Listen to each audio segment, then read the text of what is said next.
Cameroon, Bandung, Africa, Bandung, to the world, Bandung.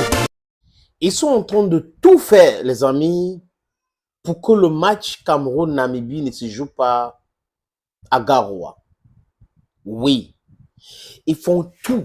Ils ont mis en contribution les arnaqueurs sur les réseaux sociaux qu'on appelle abusivement les lanceurs d'alerte.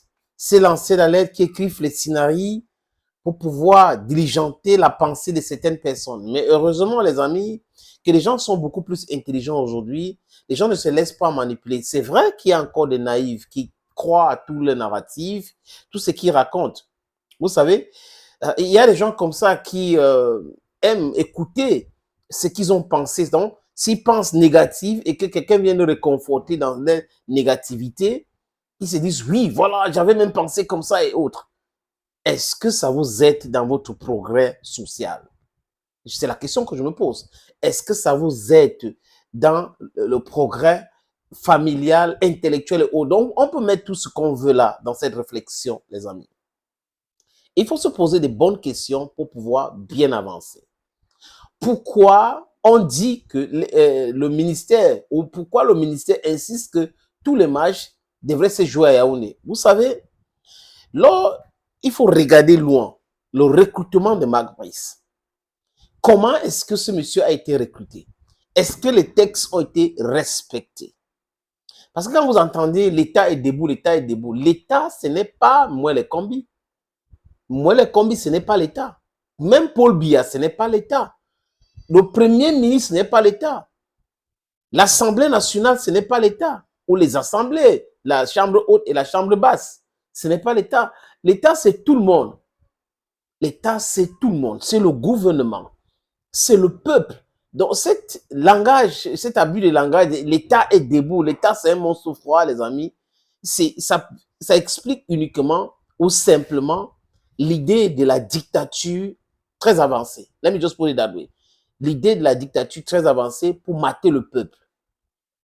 Et les gens qui passent leur temps à insister sur l'État est debout, l'État c'est un monstre froid, c'est généralement des gens qui veulent abuser de leur pouvoir. Parce que l'État est debout, c'est un non-sens. Est-ce que les règles ont été respectées? Est-ce que les lois ont été respectées? C'est la question que les gens devraient se poser.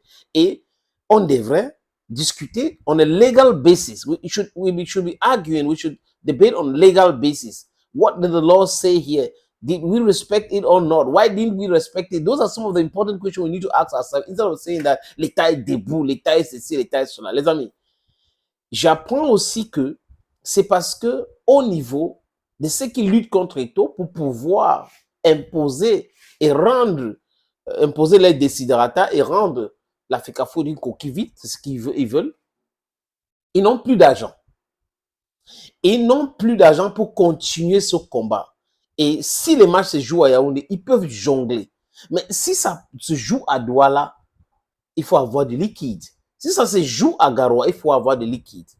Et seul le président de la FECAFOOT a l'autorité sur le budget que l'État, donc le peuple, les contribuables mettent à la disposition à travers cette matricule budgétaire à la FECAFOOT. Donc, c'est le président qui peut signer et celui qui décaisse cet argent, c'est un agent, un fonctionnaire de l'État qu'on a mis à la disposition de la Fédération camerounaise de football pour gérer cette ligne budgétaire.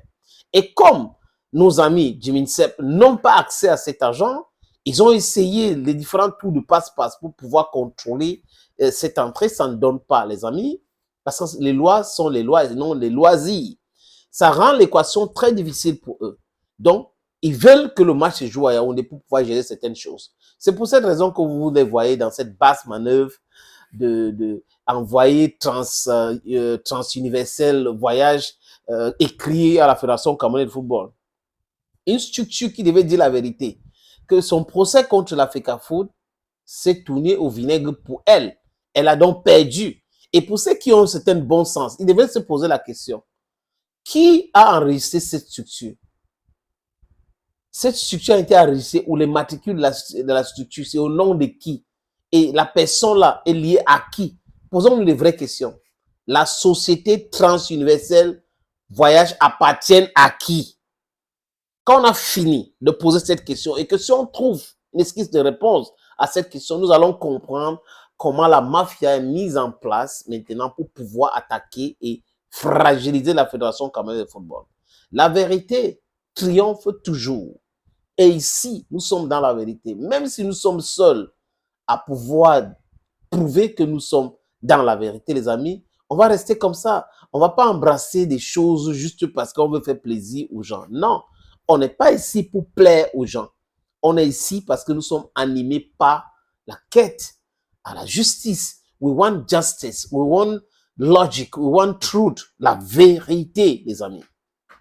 Donc, comme ils n'ont pas d'argent pour gérer les lions à Garoua, ils n'ont pas l'argent pour gérer les lions à Douala, ils veulent que ça se passe à Yaoundé. Mais la FECAFOOT a fait un tour très rapide de passe-passe. Bon, peut-être que ce n'est pas l'expression, très intelligemment, que les vols vont atterrir, les lions vont atterrir à Douala. C'est des Douala qui vont prendre le vol pour Garoua. Donc, ça rend encore très difficile. Et j'ai même appris que certaines personnes au ministère auraient envoyé une lettre aux joueurs sur vous devez atterrir plutôt à Yaoundé. Non, alors, on va voir, les amis, qui paye quoi, qui est responsable de quoi. Ici, on parle de la légalité. Ici, on parle des textes. Et nous devons comprendre qu'il y a des gens qui ne veulent pas qu'on respecte ces textes. C'est pour cette raison qui se cache derrière. Vous avez écouté le discours du président le 10 février. Le président a dit ci, le président a dit ça, mais nulle part dans ce discours, Paul Biya a demandé de piétiner les lois. Nulle part. Donc, demander de régler, de réglementer, de voir, ça n'est pas dit que vous devrez travailler hors des textes qui existent déjà. Non. S'il y avait du laxisme, vous devrez regarder de près pourquoi. Donc, du watchdog. Et tout le monde sait qu'à la CAN en Côte d'Ivoire, des gens qui sont en train de combattre et tout aujourd'hui étaient dans cette équipe en train de crier de la zizanie pour après parler de la catastrophe. D'accord, les Lions ont été éliminés en Côte d'Ivoire, la CAN qui se joue en Côte d'Ivoire. Et aux Jeux Olympiques, c'est quoi? Si c'est la catastrophe en Côte d'Ivoire, c'est la cata quoi aux Jeux Olympiques de Paris? C'est la question que je me pose. Donc, si on est sincère avec nous-mêmes dans les analyses que nous faisons tous les jours, on devait se poser cette question. Pourquoi les gens insistent que le match ne doit pas se jouer à Garoua? La CAF a communiqué. La Fédération namibienne a déjà communiqué. La FECAFOOT est en train de mobiliser les gens à Garoua pour vendre les billets et autres. Et les gens sont en train de se battre. Le bus ne doit pas partir. Le bus qui ne les appartient pas. Le bus qui appartient aux contribuables. Et la FECAFOOT, c'est un démembrement de l'État. Donc, c'est l'État qui a dit que vous devrez gérer le football, organiser le football. Ça ne revient pas à un ministre de sport de s'imposer, d'organiser les réunions préparatoires, de faire comme si il n'y a que les lions indomptables qui existent au Cameroun. Masculine, Fagnon, non, il y a d'autres fédérations. Et si vous regardez de près, les amis, vous allez voir des problèmes dans beaucoup de fédérations. So we come to I will ask ourselves this question. What's really wrong with some of these people who call themselves intellectual? After I must have asked these questions, if we have correct answers, we will know which way forward. Your Bamenda man, your Ekona man, your Bakwere man, your Ngi man, and proudly so, your Anglophone brother.